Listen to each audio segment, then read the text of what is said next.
racing to the 2020 Breeders' Cup, and this time let's take a look at the Juvenile Fillies, take a look at the speed figure progression and the days between starts, and try to determine which one of these fillies may be sitting on a career top effort. Yesterday we took a look at the Juvenile, if you want to catch that video, and the day before we took a look at the Classic.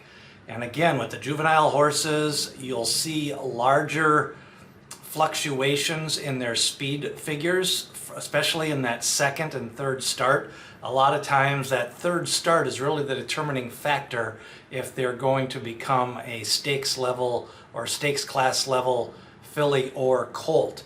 Now again, the debut speed is going to be judged by a couple of things: how old the horses are, what month they were born, and then also the debut date. So taking a look at the raw numbers, Princess Noor of the top contenders debuted with an 88, which was an impressive visual win. Meanwhile, Dayoutoftheoffice had an 84 in her debut. Now she did it at Gulfstream Park, and what's interesting about Dayoutoftheoffice is she did that back in May. On May 14th, she picked up an 84. So when you handicap that into your factors, she was very precocious in that first start, and that 84 speed figure held up well when she went to Saratoga. Forrest Caraway debuted with an 80, and then Vequist at the end of July, picked up an 80 with that speed figure, and that definitely put him in there. Interesting to note, Thoughtfully debuted with a 74 back in June, and then followed that up with a nice win at Saratoga, but then flattened out in the last race at Saratoga. But she's been training, and it looks like they're still pointing towards the Juvenile Fillies. And when you take a look at the speed figure progression from start to start, what you're looking for here is a couple of patterns I like to see. One, I like to see when a horse improves 3 straight races.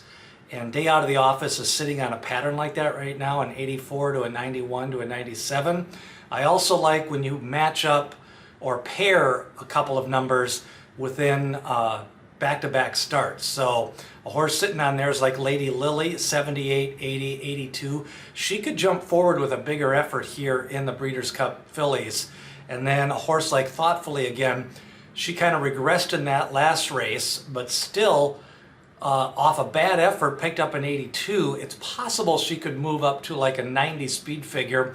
And then you've got a horse like Ravishing that's sitting on a nice pattern, a 98 and a 97. She's probably going to consolidate those gains and more than likely going to run another 97 or 98, but there's a possibility with her running a new top off that pair. And then a horse like Crazy Beautiful, she's had 4 starts, and that 4th start makes a big difference because you don't see as much improvement unless you have a little bit of a layoff in that 4th start. And Crazy Beautiful doesn't really have that.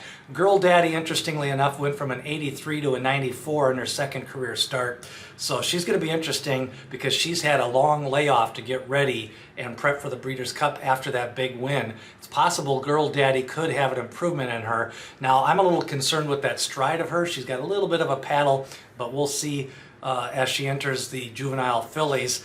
Now, the days between starts, again, a couple of them, Dayoutoftheoffice, the reason why I think she can match or even surpass those speed figures is she's had plenty of time between starts. She had 63 days from her debut to her second race, and then 86 days from her second race to her third.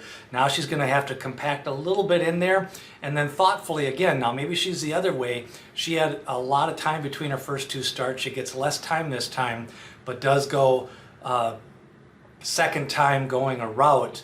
And I just have a feeling with that pedigree, again, with these horses not getting Lasix in these stakes races, going to be interesting to see which one of these, possibly could have bled with a bad subpar effort or may bleed in a race like this. And then Princess Noor, she had a quick turnaround from her first race to her second race, 15 days only, and now she bounces back. Had 20 days going into the last race. So she could be sitting on a big race as well. And a lot of people are in debate on her speed figure at Santa Anita in the last race. Buyer kind of docked her a little bit down. The Brisnet speed figure doesn't look as bad, and she could be sitting right there with the rest of these as her top figure is right there with Simply Ravishing. I think the speed figures for the Juvenile are going to be interesting for the fillies because I think Day Out of the Office is probably not getting the recognition she deserves for those back-to-back wins because of the connections and where she started her career. And then Girl Daddy, nice effort improving in that second lifetime start, and this is her key third lifetime start for Girl Daddy. Who do you like in the Juvenile Fillies? Who do you think sitting on a top?